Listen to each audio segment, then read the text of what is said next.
Hi friends, ഞാൻ ശ്രീകാന്ത്. ഞാൻ നിങ്ങൾക്ക് വേണ്ടി ഇവിടെ ഒരു ചെസ് വീഡിയോ അവതരിപ്പിക്കുകയാണ്. ഇത് 2014 ചെസ് ഒളിമ്പ്യാഡ് വനിതാ വിഭാഗത്തിൽ നിന്നുമാണ് എടുത്തിട്ടുള്ളത്. വെള്ളക്കരികളുമായി കളിക്കുന്നത് നിക്കോൾ സോയി. നിക്കോൾ സോയി ന്യൂസിലൻഡിന് വേണ്ടിയാണ് കളിക്കുന്നത്. കറുത്ത കരികളുമായി കളിക്കുന്നത് മരിയ ഗ്രാൻഡോസ്. മരിയ ഗ്രാൻഡോസ് നിക്കരാഗ്വയുടെ പ്ലെയറാണ്. രാജ്ഞിയുടെ മുന്നിലുള്ള കാലാളിനെ 2 കോളം മുന്നോട്ട് നീക്കി നിക്കോൾ സോയി കളി ആരംഭിച്ചു. d4, night f6,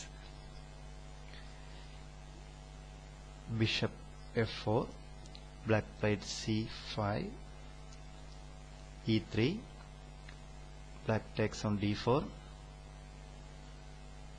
e takes on d4, black played g6, Nicole സോയി played c3, d4 പോണിനെ സപ്പോർട്ട് ചെയ്യുന്നതിന് വേണ്ടി, and bishop g7. Bishop develop ചെയ്യുന്നതിനോടൊപ്പം തന്നെ കാസിൽ ചേഞ്ച് ഉദ്ദേശിച്ചും കൂടിയാണ് ഈ നീക്കം. നൈറ്റ് f3യിലേക്ക് ബ്ലാക്ക് കാസിൽ കിങ് സൈഡ്. വൈറ്റിന്റെ നീക്കമാണ് അടുത്തത്. Bishop c4, Maria Grandos played a6, b5 ഉദ്ദേശിച്ചിട്ടുള്ളതാണ് ഈ നീക്കം. c4ലെ ബിഷപ്പിനെ ചലഞ്ച് ചെയ്യുന്നതിന് വേണ്ടിയും b7 കോളത്തിലേക്ക് c8ലെ ബിഷപ്പിനെ കൊണ്ടുവരുന്നതിനും വേണ്ടി b5 ഉദ്ദേശിച്ചാണ് a6 ഇപ്പോൾ കളിച്ചിരിക്കുന്നത്. സോ a4, b5 നിരുത്സാഹപ്പെടുത്തുന്നതിന് വേണ്ടി ബ്ലാക്ക് d6, നിക്കോൾ സോയി കാസിൽ കിങ് സൈഡ് 2. ബ്ലാക്കിന്റെ നീക്കം night d7, white played rook e1 and b6,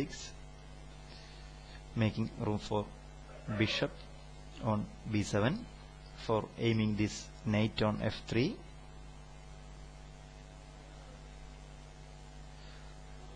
White played queen e2, e7ലെ പോണിനെ അറ്റാക്ക് ചെയ്യുന്നതിന് വേണ്ടി മരിയ ഗ്രാൻഡോസ് റൂക്ക് e8ലേക്ക് കളിച്ചു. e7 പോൺ സപ്പോർട്ട് ചെയ്യുന്നതിന് വേണ്ടിയും ഒരുപക്ഷെ e5 കളിക്കുന്നതിനും വേണ്ടിയ റൂക്ക് e8ലേക്ക് മൂവ് ചെയ്യിച്ചു. ഇപ്പോൾ 11 നീക്കങ്ങൾ നടന്നു കഴിഞ്ഞു. അടുത്ത 12ാമത്തെ നീക്കമാണ് വൈറ്റിന്റെ നീക്കം. എന്താണ് വൈറ്റിന്റെ നീക്കം? ആദ്യമായി മനസ്സിലേക്ക് വരുന്നത് നൈറ്റ് d2 എന്ന നീക്കമാണ്. നൈറ്റ് ഡെവലപ്പ് ചെയ്യുന്നതിനും ഈ റൂക്കുകളെ പരസ്പരം ബന്ധിപ്പിക്കുന്നതിനും വേണ്ടിയുള്ള നീക്കം. പക്ഷേ ഈ ഗെയിമിൽ നൈറ്റ് d2 കളിക്കുകയുണ്ടായില്ല. നിക്കോൾ സോയി വളരെ ഇൻട്രസ്റ്റിംഗ് ആയിട്ടുള്ള ഒരു നീക്കമാണ് നടത്തിയത്. ഏതാണ് ആ നീക്കം? A killer move. നിങ്ങൾക്ക് വേണമെങ്കിൽ ഈ വീഡിയോ ഒരു നിമിഷം പോസ് ചെയ്തതിന് ശേഷം ബെസ്റ്റ് മൂവ് കണ്ടെത്താൻ ശ്രമിക്കാവുന്നതാണ്. യെസ്, നിക്കോൾ സോയി sacrifice her bishop. Bishop into f7. Attack is the best defense. King into f7. വൈറ്റിന്റെ അടുത്ത നീക്കത്തിൽ ബ്ലാക്ക് റിസൈൻ ചെയ്തു. ഏതാണ് ആ നീക്കം? Can you see this? Knight g5 check. വൈറ്റിന്റെ ഈ നീക്കത്തോടെ ബ്ലാക്ക് റിസൈൻ ചെയ്തു. എന്തുകൊണ്ടാണ് ബ്ലാക്ക് റിസൈൻ ചെയ്തത് എന്ന് നമുക്ക് നോക്കാം. സാധ്യമായ കണ്ടിന്യൂഷൻ നമുക്കൊന്ന് പരിശോധിക്കാം. കിങ് f8ലേക്ക് പോവുകയാണെങ്കിൽ നൈറ്റ് E6 ചെക്കിൽ ക്യൂൻ നഷ്ടപ്പെടും. നമുക്ക് കിങ് G8ലേക്ക് മൂവ് ചെയ്യിച്ചാൽ എന്ത് സംഭവിക്കുമെന്ന് നോക്കാം. ഇപ്പോൾ വൈറ്റിന്റെ ഏറ്റവും മികച്ച നീക്കം ഏതാണ്? That is queen E6 check.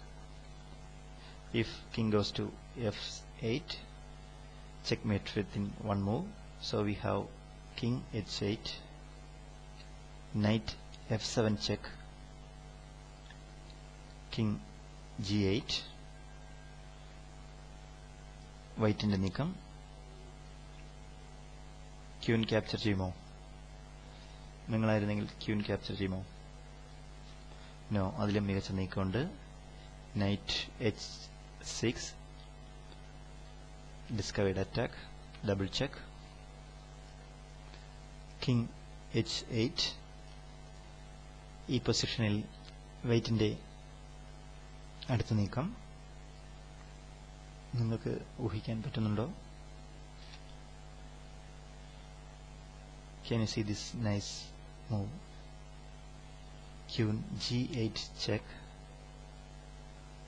rook into G8, then knight F7 checkmate. എല്ലാ വേരിയേഷനുകളിലും ബ്ലാക്ക് പരാജയപ്പെടും. അതുകൊണ്ടാണ് ബ്ലാക്ക് നൈറ്റ് G5 എന്ന ഈ നീക്കത്തിൽ റിസൈൻ ചെയ്യാൻ കാരണം. നമുക്ക് 12ാമത്തെ നീക്കത്തിലേക്ക് തിരിച്ചു വരാം. കളിയുടെ ഗതി മാറ്റിമറിച്ച ആ നീക്കം ബിഷപ്പ് ഇൻറ്റു F7. നിങ്ങളായിരുന്നു വെള്ളക്കരിക്കളുമായി കളിച്ചിരുന്നെങ്കിൽ നിങ്ങൾ ഈ നീക്കം നടത്തുമായിരുന്നു. A nice game from Nicole Soy.